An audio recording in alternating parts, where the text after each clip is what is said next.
The weed is good today. Jack Herrera is what I'm puffing on for those of you keeping track at home. I was thinking today about Mount Rushmore and its significance. That's a interesting way to start off water cooler talk. You know, you're on your break at work with your co-workers whose faces you can stand as opposed to the other bastards whose faces you can't stand, and you make small talk. And one of the common categories for small talk is to talk about which blankety blank of blankety blank would go on the Mount Rushmore. So, for example, if you're into baseball, which baseball players would you put on your baseball player Mount Rushmore? Of course, I'm assuming Babe Ruth would have to be on there. Never really watched baseball, but everyone's heard of Babe Ruth, so I'm assuming he'd, of course, have to be on the baseball Mount Rushmore. What about MMA? Who would you put on the MMA Mount Rushmore? Figure this would be interesting.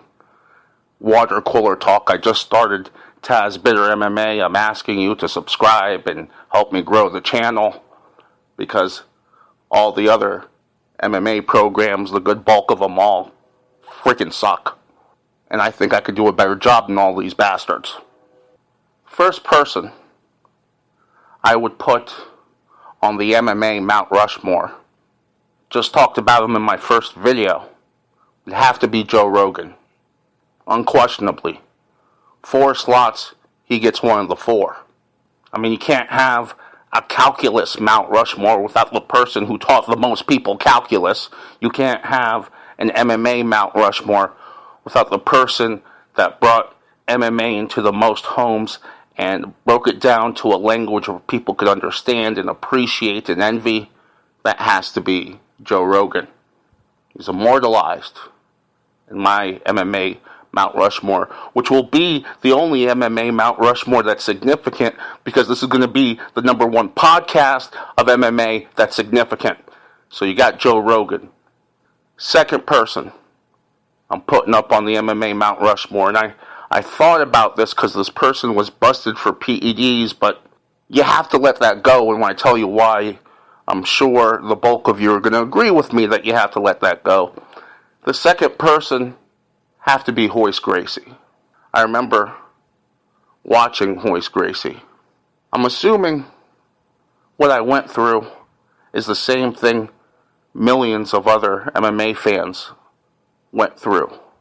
We all had a miraculous experience. We saw a miracle on that fateful night in 1993. I remember it like it was yesterday. I was at my girlfriend's house in high school. I was with her family, and we were all watching this on one of them illegal cable boxes that I got from back in the day. I was one of them shiesty motherfuckers. And what I saw was awe-inspiring. 170-pound man. Dude looked like a straw.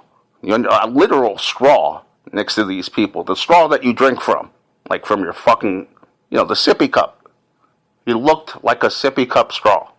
But he was spectacular. Found a way to contort his body around his opponents. Took him to the ground and strangled them. Everyone watched this with shock, awe, and amazement, and a desire to go learn whatever the fuck this guy knows. Gracie family was brilliant. They knew something no one else knew. And they knew that that something was so effective that they visually got the least aesthetically impressive Gracie and had him be the face of Gracie Jiu-Jitsu. And it paid off. It paid off big. It put Gracie's on the map for generations. Now, if your last name is Gracie, you're set for life. You can open up a school even if you don't know jack all, which, obviously you do, because that's all you freaking learn. By the way, shout out to Kron Gracie, if he's listening to this. I'm very impressed with you. Anyhow, so you have Joe Rogan and you have Royce Gracie. Royce Gracie was beating people back when they had no weight classes and back when they were unidentified. That's what made UFC so dangerous when it first started. And that's why first generation of UFC fighters, I will always see them in a more impressive light than any other generations, because now you're an MMA fighter, you know exactly what to expect when you go into the cage. Even laymen, they know what to do when they're just about in any position. You know, yeah, maybe they don't know fancy stuff like the Von Flue choke or whatever, but MMA is so mainstream now that you can just get like an average fan and they'll tell you what to do in any position, just about. Or at least what you should be trying to do. But back then, you didn't know what the fuck. You didn't know if someone knew the death touch. Dim muck. That's an actual word for the death touch. It was a legend. We didn't know if that shit was real.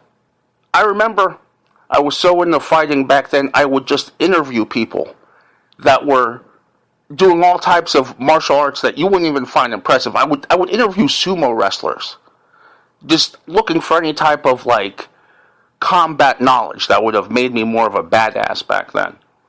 And the first question I would ask everyone, do you know the death touch? Is dim muck real?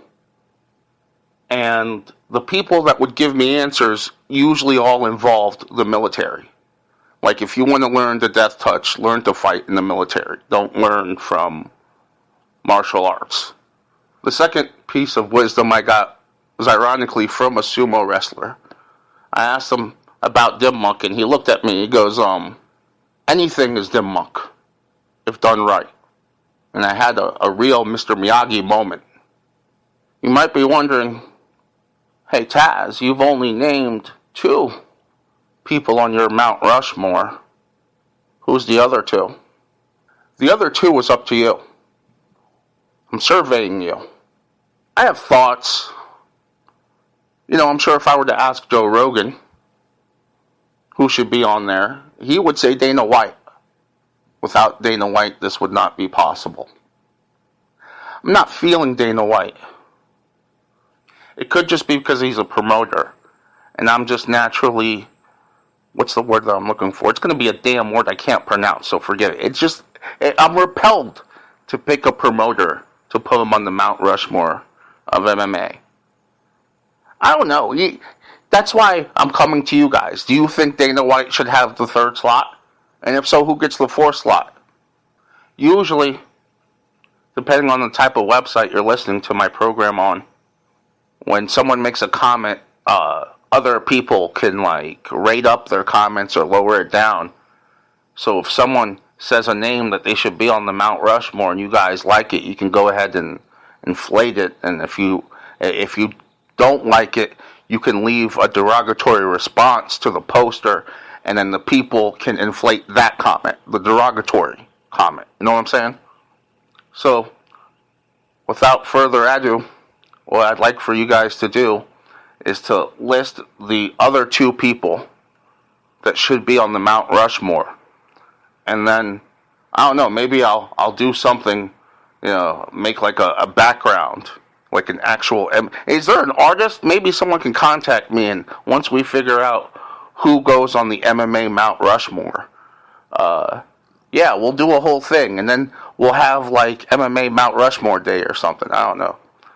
Anyhow, I'm going to go back to this Jack Herrera, and yeah, go ahead and follow me and help me grow and whatnot. I'm going to eventually, well, we'll talk later.